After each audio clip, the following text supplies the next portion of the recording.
يلا يا باشا نجرب ونشوف موضوع المج اللي هيقف على الطبق دوت. يلا بينا. اهو اهو، مفيش اي حاجه عشان محدش يقول لك ايه احنا بنلزق حاجه ولا اي كلام.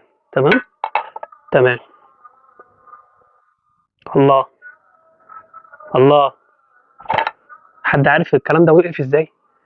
اهو، ولا لزق ولا اي حاجه. اهو، تاني تاني. اهو. الله. والنبي انت عارف ايه اللي حصل؟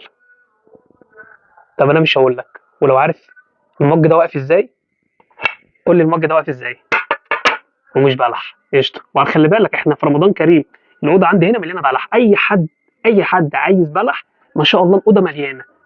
بص اللي انت عايزه بانواعه بقى، ما بص بقى بلدي واجنبي وهندي وكل التجارب اللي اخوك بيعملها دي كلها بلح.